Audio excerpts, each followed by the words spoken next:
Hello friends, मैं जमाल और लैरावेल tutorial series में हम काम कर रहे थे HTML के ऊपर, जिसके ऊपर ये हमारा दूसरा वीडियो है।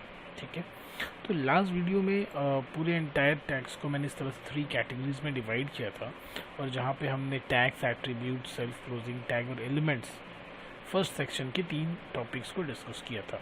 ठीक है, और फिर जो एडिटर्स हैं वो कौन सा एडिटर हम इस्तेमाल करेंगे, कैसे यूज़ करेंगे, इन सारी बातों पर डिस्कशन किया था। आज की इस वीडियो में फिर हम नेक्स्ट जो 3 टैग्स हैं उनके ऊपर कुछ डिस्कशन करेंगे। Formatting tags, heading tags, paragraph tags. ठीक है, इस तरह से एक एक वीडियो में मैं 3-4 टॉपिक करके HTML ख़त्म करूंगा, और कोशिश करूंगा कि HTML जल्दी ख़त्म हो, ताकि जो हमारा मेन फंडामेंट इंपॉर्टेंट टॉपिक है कोर PHP और जो लैरावेल, उसे स्टार्ट किया जा सके। ठीक है, बट क्या है कि ये जो सीरीज़ है वो बिल्कुल बिगनर्स के लिए है, इसलिए हम HTML से शुरुआत कर रहे हैं, ताकि जो बिगनर्स हैं, जो फ्रेशर बिल्कुल नए स्टूडेंट हैं, वो शुरू से चीज़ों को सीख सकें। ठीक है, इसलिए हमें कुछ वक्त जो है बिल्कुल बेसिक चीज़ों पे HTML पे देना पड़ रहा है। चलो, आज के इस 3 टैग्स के ऊपर हम थोड़ा सा डिस्कशन करेंगे। Formatting tags, heading tags and paragraph tag. शुरुआत हम सबसे पहले इससे करेंगे, हेडिंग टैग से। ठीक है, यहाँ पे मैंने कुछ टैग्स लिख रखे हैं। ठीक है, इस नोटपैड फाइल में देखिए, heading tags, paragraph tags and formatting tags. तो हेडिंग टैग्स के ऊपर 1-2 बातें इंपॉर्टेंट जो है वो हम डिस्कशन करेंगे। ऐसे तो देखिए, सिंपल हेड H1, और यहाँ पे जो अगर आप ये टैग इस्तेमाल करते हो, अगर आप हमारा विजुअल स्टूडियो कोड जो एडिटर इस्तेमाल करते हो, तो आपको इस तरह से शुरुआत नहीं करनी है, आपको सिंपली H1 लिखना है।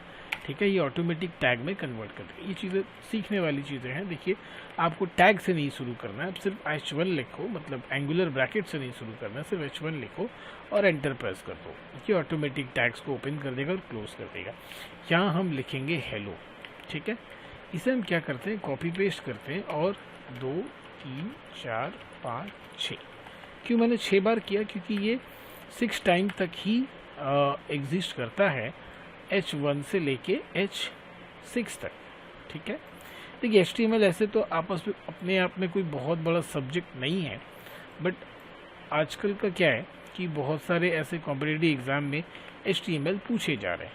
ठीक है, तो जब आप वहाँ पे HTML पढ़ोगे तो आपको ये ही छोटी छोटी चीज़ें हैं जो कॉम्पिटिटिव लेवल एग्ज़ाम में पूछे जाते हैं। जैसे अभी का जो भी कॉम्पिटिटिव एग्ज़ाम है, अगर हम वो नोटिस करेंगे, चाहे वो NVS का हो, KVS का हो, EMRS का हो, बिहार बोर्ड का हो, जितने भी कंप्यूटर साइंस के बेस्ड एग्ज़ाम आ रहे हैं, वो सारे के सारे जो हैं हमारे NCERT बेस्ड सिलेबस पे आ रहे हैं, और वहाँ पे NCERT बेस्ड 11-12 के सब्जेक्ट पे आते हैं, और वो सारे के सारे, उन सारी किताबों में आपको पाइथन और HTML देखने मिलेगा।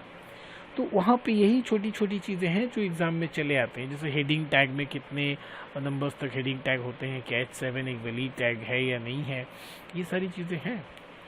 आने वाला जो एग्ज़ाम है EMRS और NVS, इन दोनों में कंप्यूटर साइंस का एग्ज़ाम होने वाला है, जो कि कम्प्लीटली 11-12 के NCERT बेस्ड के ऊपर है। और अगर हमें मौका मिला तो इस जो 2 एग्ज़ाम है, इसका हम सेपरेट तैयारी ज़रूर करेंगे 11-12 के सब्जेक्ट्स के ऊपर। ठीक है, तो फिलहाल हम HTML को कवर करते हैं, जहाँ पे हम हेडिंग टैग्स देख रहे थे, जो कि H1 से लेके H6 तक होता है।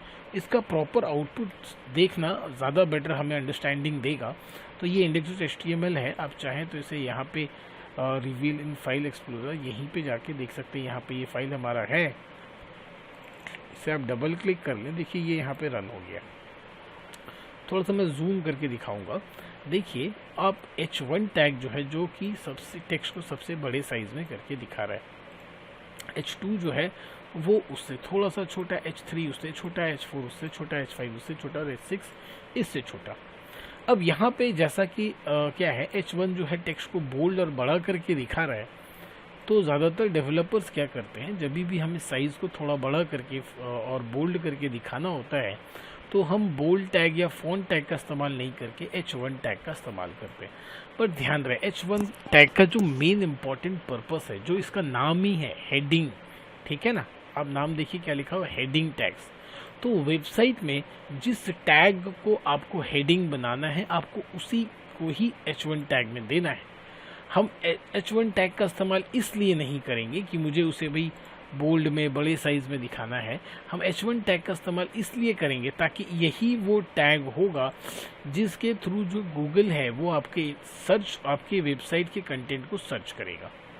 ये बहुत इंपॉर्टेंट बात है जो कि HTML सीखते समय हम अवॉइड करके निकल जाते हैं कि H1 टैग का इस्तेमाल हम जब पढ़ते समय देखते हैं कि हाँ ये तो साइज़ में काफ़ी टेक्स्ट बड़ा आ रहा है, तो जब हमें कुछ डिज़ाइन का वर्क आता है और साइज़ को हमें बड़ा करके दिखाना होता है तो सिंपली हम H1 टैग का इस्तेमाल कर लेते हैं, जबकि ऐसा नहीं है। H1 टैग का इस्तेमाल हमें तब करना है जब वो हमारे वेबसाइट का एक हेडर, बहुत इंपॉर्टेंट कीवर्ड है जिसके थ्रू जो गूगल है, हम चाहते हैं कि इस कीवर्ड के थ्रू या इस टोकन के थ्रू, इस टाइटल के थ्रू जो यूट्यूब है, जो गूगल है, वो हमारे वेबसाइट को सर्च करे, तो उस टैग्स को, उस पर्टिकुलर वर्ड को हम H1 टैग के अंदर में लिखेंगे जो हमारे वेबसाइट का header, as a header represent होगा।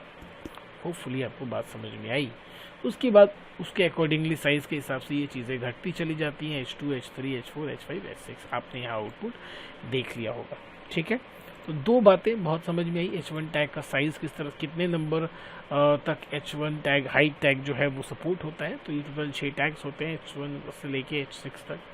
H1 का जो प्राइमरी वर्क है वो है साइज़ के हेडर को मेंशन करना, साइज़ के प्राइमरी वर्ड्स को मेंशन करना, जो गूगल जिस वर्ड्स के थ्रू आपके पेजेस को सर्च करेगा, इंडेक्स करेगा। दो इम्पॉर्टेंट बातें, ठीक है। इसलिए इसका इस्तेमाल नहीं करना है कि टेक्स्ट को हम फॉन्ट में बड़ा करके दिखाना चाहते हैं, वो हम दूसरे टैग के हेल्प से भी कर सकते हैं। बी टैग है, फॉन्ट टैग है, इन सारे टैग के हेल्प से भी, या CSS का इस्तेमाल करके भी किया जा सकता है किसी भी टेक्स्ट पे। तो H1 का जो प्राइमरी यूज़ है वो है हमें अपने साइट के उस टेक्स्ट को इसके अंदर देना जो गूगल जिस टेक्स्ट के थ्रू, जिस वर्ड के थ्रू, जिस टोकन के थ्रू हमारे वेबसाइट को सर्च करेगा। क्लियर है बात? दो बातें मैंने क्लियर कर दी। तीसरी बात, H1 टैग क्या करता है, ऑटोमेटिकली ये पूरा लेंथ कवर कर लेता है हमारे वेब पेज का। जैसे कि आप देखिए, हमने जो पहला हेलो प्रिंट किया, उसके बाद दूसरा हेलो बगल में नहीं आ रहा, ये दूसरा हेलो उसके नीचे आ रहा, तीसरा हेलो, जबकि एंटायर पेज का हमने सिर्फ इतना ही कंटेंट इस्तेमाल किया, बाकी तो हमने कुछ नहीं इस्तेमाल किया। बट H1 टैग क्या करता है, ये टोटल लेफ्ट में और राइट में एक्स्ट्रा स्पेसेस ऐड कर देता है। मतलब इसने इस पेज का इस पूरे विड्थ को इस्तेमाल कर दिया। अगर मैं इसको आपको समझाना चाहूँ तो कुछ इस तरह से अपने समझते हैं।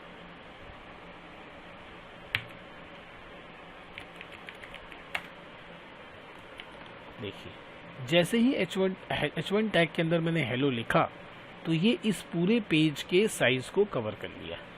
ये आपको दिख नहीं रहा है। अब जब बाद में CSS पढ़ेंगे हम तो आप देखेंगे, अगर मैं इसका बॉर्डर दे दूं तो इस बॉर्डर में आप देख पाएंगे कि इसने जो है ये पूरे विड्थ को कवर कर रखा है। इसलिए जो दूसरा वाला हेलो टेक्स्ट है वो इसके नीचे आ रहा है।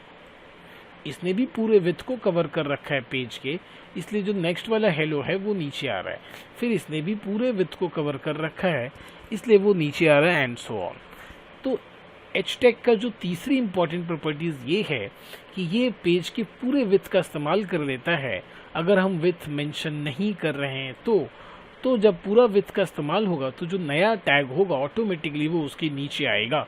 हमें कोई स्पेशल टैग दे के उसे नेक्स्ट लाइन में ले जाने की ज़रूरत नहीं है। So that's all about H1 tag या हेडिंग टैग। पहली पॉइंट, इसमें कितने नंबर्स तक सपोर्ट होता है, तो हमें इसे टोटल 6 होते हैं, H1, H2, H3, H4, H5, H6, उससे ज़्यादा नहीं होता है, ठीक है। दूसरी बात, H1 टैग का इस्तेमाल आपको उस टेक्स्ट के लिए करना है जो गूगल जिस टेक्स्ट के थ्रू आपकी वेबसाइट को सर्च करेगा, इंडेक्स करेगा और स्ट्रक्चर करेगा। तीसरी बात, H1 tag automatically H1 to H6 जो टैग्स हैं ये ऑटोमेटिकली स्पेसेस को इम्बेड कर देता है आपके टेक्स्ट के आगे और पीछे। तो उससे क्या होता है, ये आपके वेबसाइट का पूरा विड्थ, वेब पेज का पूरा विड्थ इस्तेमाल करता है, जिसके थ्रू जो नेक्स्ट टैग है, जो नेक्स्ट कंटेंट है आपके पेज का, वो ऑटोमेटिकली नेक्स्ट लाइन में चला आता है। नेक्स्ट लाइन करने के लिए हमें स्पेशली कोई टैग्स का इस्तेमाल नहीं करना पड़ता, बट ये डिफ़ॉल्ट होता है। आप चाहें तो H1 के इस टैग प्रॉपर्टी को, जो कि पूरे पेज का विड्थ इस्तेमाल कर रहा है, उसके हम स्टाइलिंग के थ्रू कम कर सकते हैं, जो कि हम आने वाले पॉइंट्स CSS में देखेंगे। 3 बातें सफिशिएंट है टैग के लिए, इससे ज़्यादा कुछ नहीं लगेगा। फिर भी अगर आपको कुछ क्वेरीज होगा हेडिंग टैग के लिए तो आप कमेंट में ज़रूर बोलिएगा। तो जैसा कि हमने देखा, पहला टैग हमने देख लिया। अब आते हैं पैराग्राफ टैग में।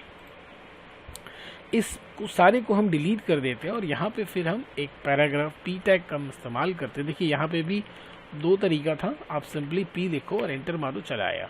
ठीक है, आप चाहे तो इस तरह से पी टैग दे के भी कर सकते हैं, इस तरह भी कर सकते हैं, but best practice, her editor का अपना अपना अलग स्टाइल होता है लिखने का, कोडिंग का और शॉर्ट क्लिप्स लिखने का। पी मार के एंटर मारोगे वो चलाएगा। ठीक है, अब हम यहाँ पे देखेंगे this is demo text and to be changed soon. इसे हम क्या करते हैं, देखिए कहीं हम स्पेस नहीं लेते हैं, यहाँ से यहाँ तक हमने लिखा और सेव कर दिया।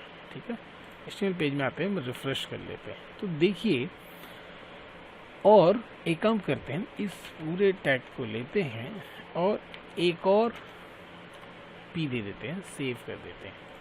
तो आप एक चीज़ नोटिस करेंगे, देखिए दूसरा पी वाला भी ऑटोमेटिक नए लाइन से शुरू हो गया, दूसरा पी वाला भी ऑटोमेटिक नए लाइन से शुरू हो गया। तो इसको भी अगर हम समझने की कोशिश करेंगे तो देखिए इसने भी पूरा टेक्स्ट कवर कर लिया विथ, और इसने भी क्या किया, पूरा विथ कवर कर लिया यहाँ से यहाँ तक। सून के बाद का स्पेस नहीं होगा, उस जो नया पी है वो नए लाइन से स्टार्ट होगा, नया पी नए लाइन से स्टार्ट होगा। इतनी सी बात हमें समझनी है इसमें। और आप अगर चाहोगे, सपोज ये जो हमने यहाँ पे दिया, इसे हम एंटर मारते हैं, सेव करते हैं और रिफ्रेश करते हैं, तो देखिए कोई भी फर्क नहीं पड़ा। हमने जैसे ही एंटर मारा तो अगर हम सोचें कि चलो इधर भी एंटर आ जाए तो नहीं है। तो ये क्या करता है, पी टैग के अंदर इसे जो स्पेसेस मिलता है या जो न्यू लाइन मिलता है उसे ये अवॉइड कर देता है। पहली बात कि पी टैग में भी जो है ऑटोमेटिक वेब पेज का फुल विड्थ इस्तेमाल करता है। ठीक है, दूसरी बात कि पी टैग के अंदर जो कंटेंट्स हैं उसके अंदर अगर हम कोई न्यू लाइन इस्तेमाल कर देते हैं या कुछ स्पेसेस क्रिएट कर देते हैं तो उन सारे को ये अवॉइड कर देता है। It avoids all the spaces and new lines, so all the contents just comes in the next text to each. तो होगा क्या, सारे बिल्कुल एक साथ आएंगे, कोई स्पेसेस हमें नहीं दिखेगा। तो अगर हम चाहते हैं कि इसके अंदर स्पेसेस दिखें तो जहाँ पे हमें न्यू लाइन देना है वहाँ पे हम इस्तेमाल करेंगे BR टैग का, जो कि एक सेल्फ क्लोजिंग टैग है। BR मतलब लाइन ब्रेक, है ना, जो हम बिल्कुल इससे पिछले वाले फर्स्ट वीडियो में हमने डिस्कशन किया था, लाइन ब्रेक, और जो कि क्या है, एक सेल्फ क्लोजिंग टैग है। दोबारा पॉइंट ये बहुत इंपॉर्टेंट बात है, ये सेल्फ क्लोजिंग टैग मतलब जिसका एक ओपन और क्लोज टैग के पेयर में नहीं आता है, उसे हम बिल्कुल या तो ऐसे लिख सकते हैं, छोड़ सकते हैं, या तो ऐसे लिख के छोड़ सकते हैं। तो जैसे ही आप ये लिखोगे और सेव करोगे तो आप यहाँ देखोगे कि भाई हमारा न्यू लाइन जनरेट हो गया। तो पी टैग के अंदर जो है स्पेसेस जो हैं और जो न्यू लाइन है वो अवॉइड कर दिए जाते हैं टिल दैट, जब तक आप कोई स्पेशल डेडिकेटेड BR टैग इस्तेमाल ना करो। ठीक है, पी टैग के रिस्पेक्ट में, क्योंकि पी टैग क्या करता है, अंदर के टेक्स्ट और कंटेंट को बिल्कुल ही बिल्कुल उसके अंदर के कंटेंट का स्पेसेस और न्यू लाइन को अवॉइड कर देता है।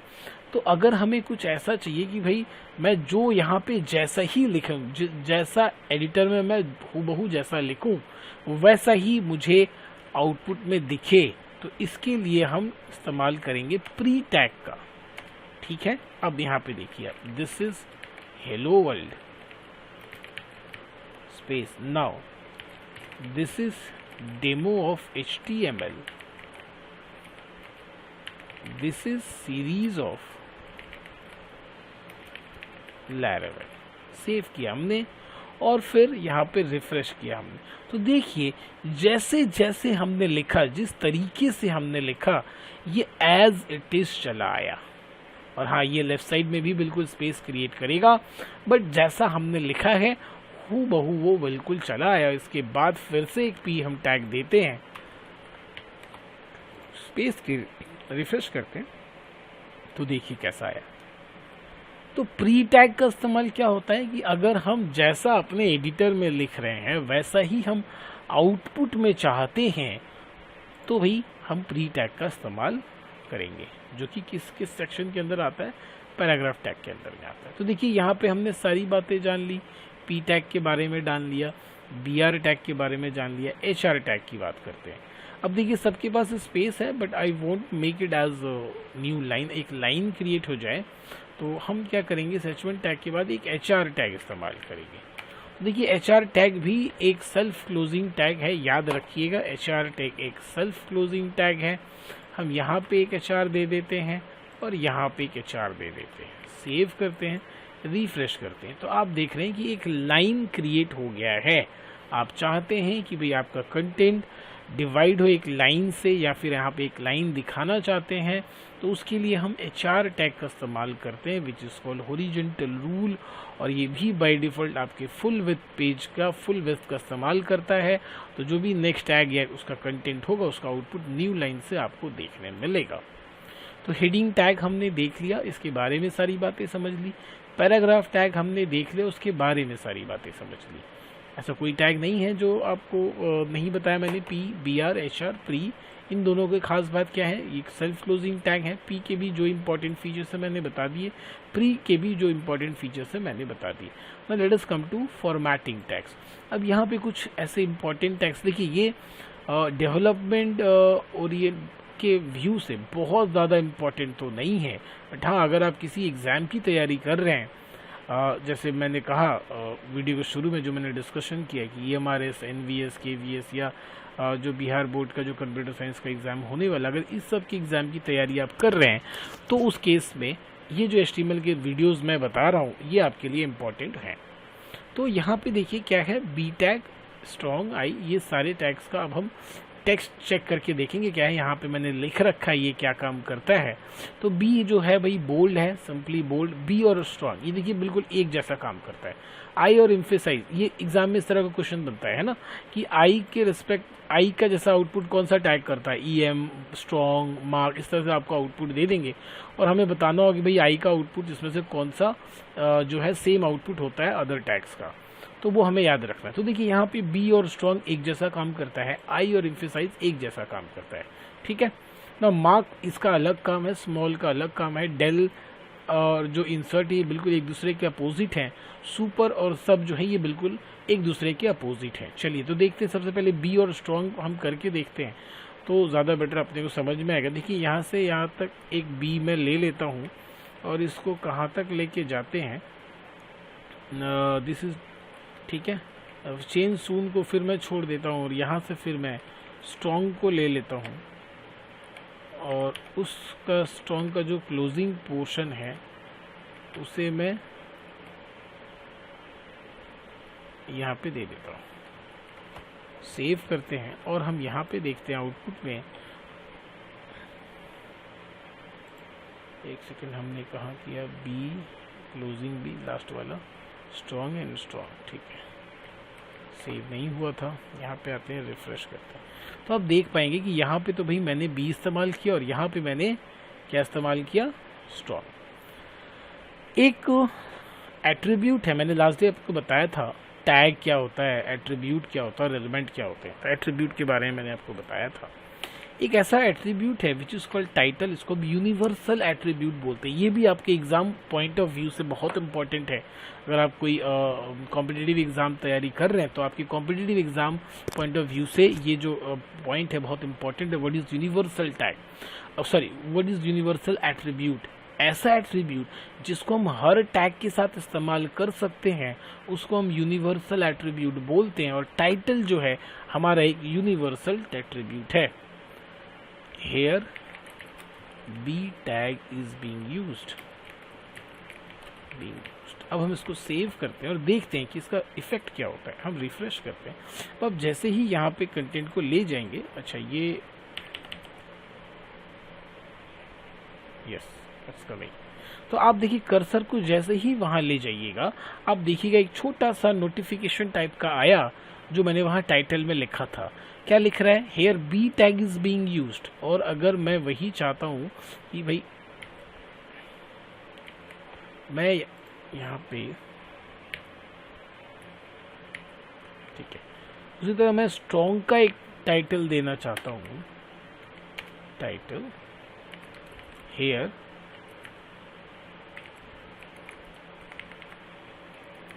Strong tag is being used, ठीक है, सेव कर दिया मैं। रिफ्रेश करते हैं और यहाँ जब हम लेके जाते हैं तो आप देखिए क्या दिख रहा है, here strong tag is being used. तो अगर आप अपनी यूज़र को कोई चीज़ें दिखाना चाहते हैं, नोटिफाई करना चाहते हैं, ताकि जैसे ही वो कर्सर लेके जाए तो कुछ इन्फॉर्मेशन आप उसको बताना चाहते हैं, तो आप टाइटल एट्रीब्यूट का इस्तेमाल कर सकते हैं। और सबसे अच्छी बात कि जो टाइटल एट्रीब्यूट है आप हर टैग के साथ इस्तेमाल कर सकते हैं। टाइटल एट्रीब्यूट हमारा एक यूनिवर्सल एट्रीब्यूट है। होपफुली बात आपको समझ में आएगी। नेक्स्ट, ये दो बातें हमने देख ली। आई जो है वो बिल्कुल एक जैसा इटैलिक करता है, तो अगर आप चाहो तो यहाँ पे देख सकते हो आई, और इस टैग का आप इस्तेमाल यहाँ तक करते हैं। फिर यहाँ पे हम EM लगा देते हैं, एम्फेसाइज, और उसका क्लोजिंग हम यहाँ लगा देते हैं, सेव कर देते हैं, यस। और उसके बाद हम इसका रिफ्रेशमेंट करते हैं। तो देखिए आप यहाँ पे देखिए और यहाँ पे देखिए, ये बिल्कुल दोनों एक जैसा है। ये आपके एग्जाम पॉइंट ऑफ व्यू से इम्पॉर्टेंट है। एम्फेसाइज टैग भी देख लिया हमने। मार्क टैग, ये बड़ा अच्छा और बड़ा प्यारा टैग है। आप चाहते हैं कि भाई ये जो है हमारा टू बी चेंज सून, इसको मैं चाहता हूँ कि ये नज़र में पहले पड़े, मेरे जो भी हमारे व्यूअर्स हैं उनके नज़र में ये पहले पड़े, दिखते संग दिख जाए। तो आप क्या करोगे भाई, इसको बोल्ड कर दोगे या आप CSS के थ्रू इसका कलर चेंज करोगे। बट HTML आपको एक टैग प्रोवाइड करता है जिसके थ्रू आप इसको नोटिफाई करवा सकते हो, पहले दिख जाएगा। मतलब एक ऐसा कलर, येलो कलर हम जानते हैं जो कि हमारी आंखों में सबसे पहले दिखता है। तो वो क्या करेगा, जैसे हम उसे मार्क टैग के अंदर डाल देंगे तो वो उतने दूर के टेक्स्ट के बैकग्राउंड कलर को येलो कर देगा। तो क्या होगा कि जैसे ही कोई व्यूअर इस पेज को देखेगा, सबसे पहले नज़र उसका इस पे जाएगा। तो जैसा इसका नाम है मार्क टैग, ये मार्क कर दिया। तो ये मार्क की, जैसे हम पढ़ते हैं जब नोट्स बनाते हैं तो हम नीचे लिखते हैं, अंडरलाइन कर देते हैं। हम स्टूडेंट्स को बोलते हैं भाई इसे मार्क कर लो, अंडरलाइन कर लो। आप उसे अंडरलाइन कर लो ताकि आपका टीचर को ये पॉइंट अच्छे से दिखे कि भाई ये बातें आपने लिखी है। तो वैसे ही जब आप अपने व्यूअर्स को दिखाना चाहते हो कुछ ऐसी इंपॉर्टेंट चीज़ें, जो भाई ये चीज़ लिखा हुआ पहले आपको ये देखना है, तो हम उस पर्टिकुलर कंटेंट को मार्क टैग के अंदर में डाल सकते हैं। तो बहुत इंपॉर्टेंट टैग है, प्यारा टैग है। और इसका स्मॉलर, तो स्मॉलर टैग का नेचर क्या है, देखिए यहाँ पे अभी हमने कोई भी अपना टेक्स्ट का साइज नहीं दे रखा है, ये एक डिफ़ॉल्ट फॉन्ट साइज लेके रखा है। तो अगर हम स्मॉल का इस्तेमाल करते हैं तो जो भी आपका साइज होगा,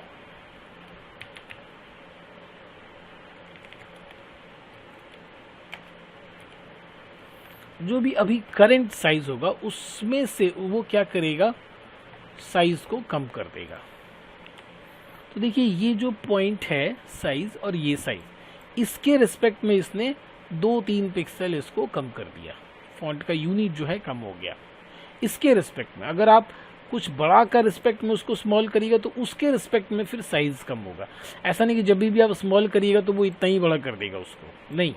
जो करंट फॉन्ट है उसमें से कुछ फॉन्ट साइज जो है वो कम हो जाएंगे स्मॉल के केस में। उसी तरह केस में बिगर भी होता है, बट वो जो है ज़्यादा इस्तेमाल नहीं होता है। अब ये जो दो हैं एक दूसरे के कोऑपरेटिव हैं, मतलब एक साथ इस्तेमाल, मतलब एक दूसरे का अपोजिट हैं, डेल और इंसर्ट, सुपरस्क्रिप्ट और सबस्क्रिप्ट। देखिए डेल का मतलब मैं उसे बताना चाहता हूँ कि भाई ये जो पर्टिकुलर HTML4 है ये ख़त्म हो चुका है, अभी HTML5 आ चुका है। तो मैं उसे क्या बताऊँगा, लिख के उसको काट सकता हूँ कि भाई ये ख़त्म हो चुका है ना। मैं उसके बगल में नया देना चाहता हूँ, तो उस दो चीज़ों को यहाँ डेल और INC से रिप्रेजेंट कर सकते हैं। देखिए कैसे होगा, मैं चाहता हूँ कि ये जो कहाँ चला गया ऊपर, इसमें दें HTML सून पे लिख देते हैं, बिल्कुल ऊपर में आ जाते हैं, यहाँ पे आ जाते हैं। मैं चाहता हूँ यहाँ पे मैं लिखा HTML4 एंड HTML5। तो मैं बताना चाहता हूँ कि भाई ये जो HTML4 है अब ख़त्म हो चुका है, अभी जो है HTML5 की बारी है, वो चल रहा है। HTML4 को मैंने डेल में डाल दिया और इसको जो है वो मैंने इसके अंदर रख देते हैं, where this is INS। इसको यहाँ से कट करते हैं और बस तो ये जो है अंडरलाइन में स्ट्राइक में दिखाएगा। देखिए यहाँ पे फॉर्मेटिंग में हर टैग किसी दूसरा टैग से ज़रूर मिलता है, तो जो डेल टैग है वो स्ट्राइक टैग से मैच करता है। स्ट्राइक मतलब आपने लिख के उसे काट दिया, दैट इज व्हाट स्ट्राइक। और इंसर्टेड टैग जो है वो अंडरलाइन से मिलता है। तो चलिए इसे रिफ्रेश करके हम देख लेते हैं। तो आप देखिए HTML4 लिख के काटा गया है, मतलब ये डिलीट हो चुका है, ये ख़त्म हो चुका है। तो अगर हमें अपने व्यूअर्स को दिखाना है कि भाई ये डिलीट हो गया, ये ख़त्म हो गया है और नया ये चल रहा है, इंपॉर्टेंट है, ये देख लो भाई नया ये चल रहा है, ये ख़त्म हो चुका है, तो इसे हम डेल टैग के अंदर में डाल देंगे और इसे हम INS टैग के अंदर में डाल देंगे इंसर्टेड। ठीक है, क्लियर हुई बात। तो ये भी इम्पॉर्टेंट ही है एग्ज़ाम पॉइंट ऑफ व्यू से, कोडिंग रिस्पेक्टिव व्यू से, डेवलपमेंट व्यू से तो बहुत इंपॉर्टेंट नहीं है, बट हमारे HTML अगर एग्ज़ाम पॉइंट ऑफ व्यू से अगर कोई स्टूडेंट इसे पढ़े तो वो उसके लिए important. Now superscript and subscript बड़ा कॉमन सा चीज़ है और सबको याद में रहने वाला चीज़ है, ऐसे कुछ मुझे नहीं लगता भूलने वाली बात है यहाँ पे। सिंपल सी भाई हम H2O लिखना चाहते हैं, बट 2 जो है वो कहाँ रहेगा, हमारे सबस्क्रिप्ट में रहेगा। तो इस 2 को हम यहाँ से कट करते हैं और यहाँ पे डाल देते हैं। अब मैं चाहता हूँ ये पूरा का पूरा थोड़ा बड़ा साइज़ में दिखे, तो मैं यहाँ पे H1 में डाल देता हूँ, लेकिन मैं बता रखा हूँ आपको पहले भी, ये जो ये है आपको H1, आपका पर्पस सिर्फ ये नहीं होना चाहिए कि आप इसे बड़े फॉन्ट साइज़ बड़ा करके दिखा रहे हो। H1 का जो पर्पस होता है बेसिकली वेबसाइट के मेन हेडर को रिप्रेजेंट करना होता है, ताकि गूगल उसी हेडर से आपकी वेबसाइट को सर्च करे, इंडेक्स करे और स्ट्रक्चर करे। तो सेव करते हैं और यहाँ पे देख पाते हैं, तो देखिए 2 जो है वो क्या हो रहा है, नीचे बेस में चला गया है ना। अभी मैं चाहता हूँ x², उसको मैं लिखना चाहता हूँ, तो आपस से मैं इसे कॉपी कर देता हूँ और यहाँ पे मैं लिखता हूँ x और यहाँ पे मैं कर देता हूँ p सुपरस्क्रिप्ट p, और यहाँ पे मैं H2O की ज़रूरत नहीं है मुझे, लीव इट x² और सेव करते हैं ना, लेट अस रिफ्रेश इट। तो आप देख पा रहे होंगे यहाँ पे जो भाई x² आ गया। तो ये हो गया हमारा सुपरस्क्रिप्ट का एग्जांपल, ये हो गया हमारा सबस्क्रिप्ट का एग्जांपल। तो इस तरह से हमने यहाँ पे 3 सेक्शन ख़त्म किए, 2 सेक्शन आज हमने ख़त्म किए इस वीडियो में, sorry 3 section, heading tags, paragraph tags and formatting tags. जो बिल्कुल पहले वीडियोस में हमने डिस्कशन किए थे, इसके 3 टॉपिक्स आज जो हैं आपके ख़त्म हो गए, formatting tags, heading tags and paragraph tags. जो मैंने कोशिश किया कि हर इम्पॉर्टेंट बात टैग के रिगार्डिंग में बता सकूं, तो मैंने बताया है और समझाया भी है, प्रैक्टिकल भी उसका देखा हमने HTML करके। फिर भी अगर आपको कुछ ना समझ में आया हो कमेंट में ज़रूर लिखिएगा, अच्छा लगे तो भी लिखिएगा, ना समझ में आए तो भी लिखिएगा, ठीक है। और अपने दोस्तों के साथ वीडियो को ज़रूर शेयर कीजिएगा। वीडियो देखने के लिए थैंक यू सो मच।